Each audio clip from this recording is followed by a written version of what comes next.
Now, something else we have in common is one of the main reasons why I was so excited to have you on the show, particularly this week and in this location. We're both very involved in the autism community. You sit on the board for KultureCity. I do. For those who don't know, KultureCity is an organization. They are actually, they are the ones who are able to outfit the sensory rooms that are at a lot of the NFL stadiums.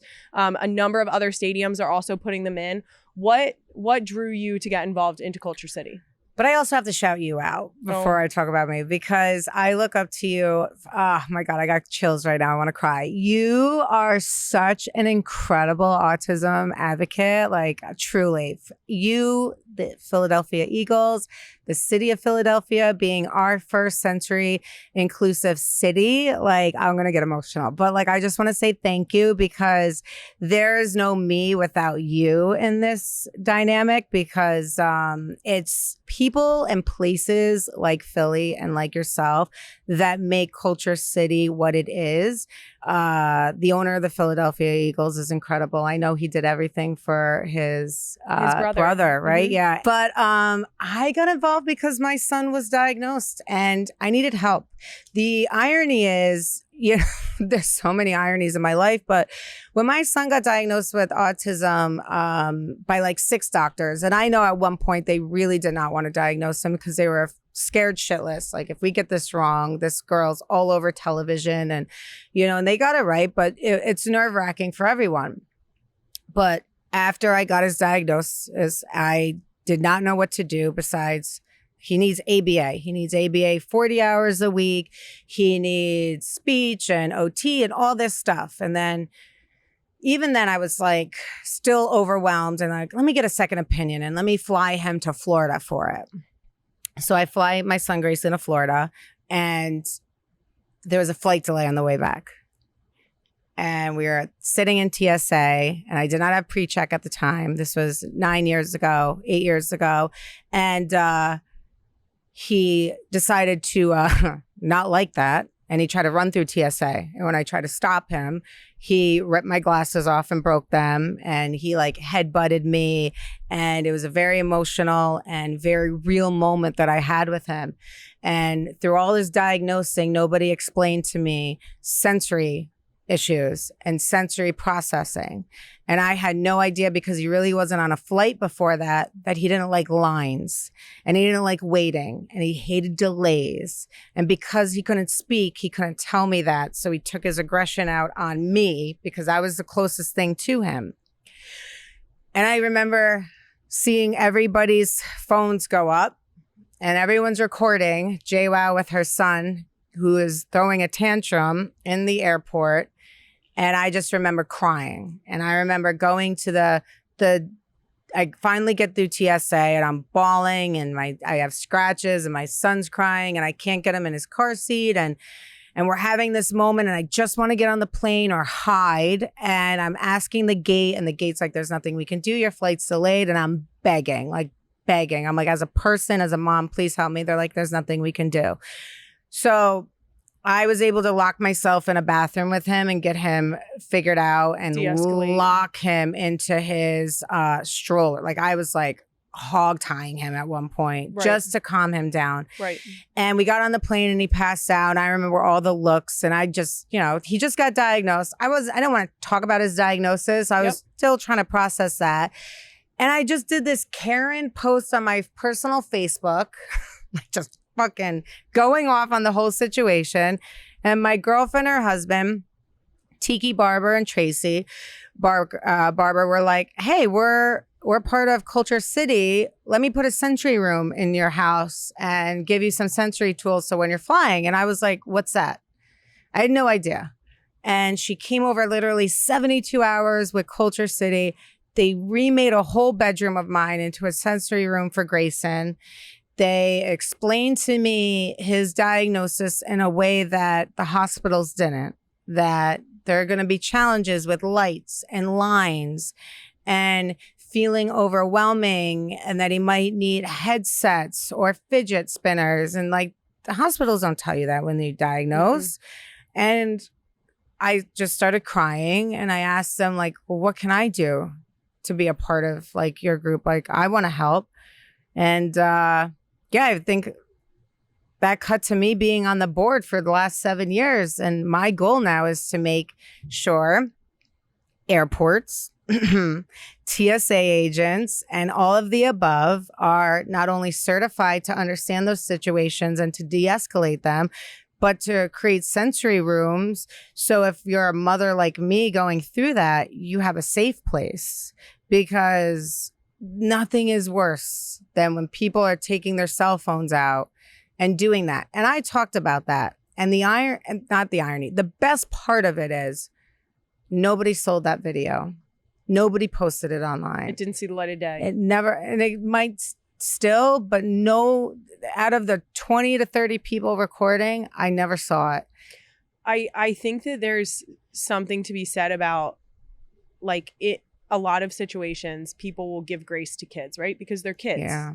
But a lot of times, an escalated situation with an individual on the spectrum might be louder. It might be harder to de-escalate, specifically in a public area. Yeah. So having those spaces to be able to do that, and like even if it wasn't someone in your position in the public eye and who was a celebrity having that moment, I know that happens to people who are not in the public eye. I see it all the time on the internet. And I'm always like, but what if that child is not having a tantrum? Yes. Like I always will give grace, and I will always step in to help, because you don't know what that parent's going through and you don't know what that child's going through.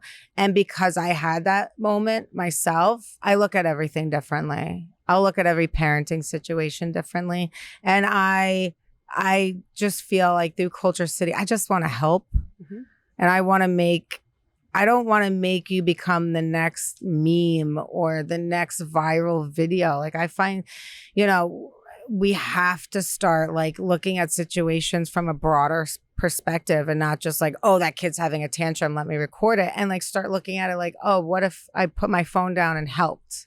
Well, I think it goes hand in hand with the fact that the number statistic for individuals who are diagnosed with on the autism spectrum, it has increased. I believe it's 1 in 31 now. It went up from 1 in 34. Yeah. And that rise in number is because we are more aware that these kids might not just be difficult or having tantrums or not like the airport or be impatient. It might be that their brain is telling them like fight or flight. Yeah. And that's we a gotta terrible get out. thing to feel. Right? Yeah. And a lot of people need to understand that. And I know older people will roll their eyes and being like, oh, they're overdiagnosing. No, they're finally diagnosing is what I say. And we're finally giving tools and things to people, whether it's, sensory bags at the Phillies game to de-escalate someone, or a sensory room if they're overwhelmed by the noises that they can go into, or if it's training at an airport so they can understand what to do in a situation like that so they can help. I feel like if all we're asking for is just like helping others, what's wrong with that? Yes. And also I think it's important to note that yes, the sensory room is intended for the individual who needs to de-escalate or who needs those moments of peace. But it is opening up a world of opportunity for families who have someone in their family who's on the spectrum, who are now able to go into those spaces, who are able to enjoy those opportunities as a family, whether it's going to monster trucks at the stadium or a concert or an Eagles game. You are now given the opportunity as a family to go and do that because you have the space that you need to de-escalate in the situation where someone is having a moment of disruption, right? Yeah. I mean, I'm going to keep fangirling at you, and not to interrupt, but Grace and my son was able to go to the WWE at the Eagles Stadium because of you guys, because you were sensory certified, the city sensory certified, you have the room. So he was able to see the pyrotechnics, the huge loud noises, the banging, everything that he thought he could never see or do or make possible. It was given because Culture City, Eagles, Autism, everyone aligned and allowed it for him. And because it's not even about him.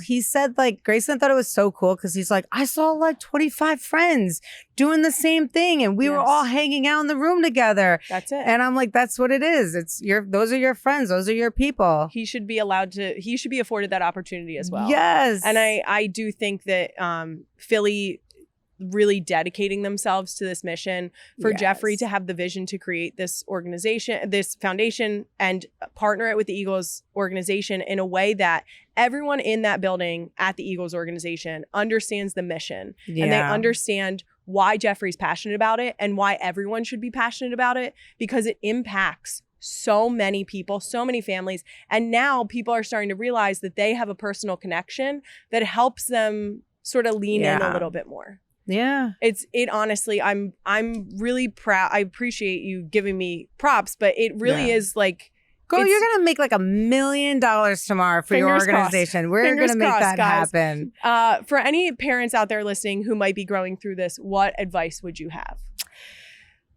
So for this is asked parenting advice. Oh, this I is know. not unsolicited. No, I know. So for me, it's when my son got diagnosed, the first thing that they said was get him ABA, get him help, get him therapy. So if you feel that your child isn't meeting the right steps, whether it's going through school systems or the doctor appointments and they're just like behind, get the advice. Don't turn. I have personal friends that are like, oh, my son's just a little bit delayed, but he'll grow out of it. Don't wait. Do what needs to be done. Those early interventions. Early intervention is key. My son was diagnosed. I didn't have the insurance. I didn't have the means. So I created a business. I created the means. I found the way. I found the way to get the insurance. Like, moms can be unstoppable, and you need to be unstoppable for your children. Early intervention is key. Going to KultureCity.org if you want to find places that are certified to take your children, if you know they have sensory needs. I mean, there's such a mountain of information now on the internet, unlike 10 years ago. I feel like I also feel like we're just getting started though, but I also feel like there's so much on the internet to help children where, I don't know, I feel like I was just like going through it myself. Or that could have been just me though. Like, I was just going through the It feels isolating. It was very isolating, but now I feel like it's less isolating and it should be talked about, and don't feel afraid or be afraid to talk about it. I really think like being one step ahead and honestly trusting your gut. That's I think a lot of moms know, and they don't want to admit it. They don't pull the trigger, or they don't have the conversation with the doctor because they're like, they'll get around to it. And some doctors need you to take that extra step to be like, no, I am worried, because you do answer the questions at the doctor's office and they'll say, well, you know, they'll get around to it in the next couple weeks, or if it's not happening by your next appointment, we'll talk about it. And it's like, yeah, but if your mom gut is sounding the alarm, you're welcome to do that. Listen. Yes. Yeah.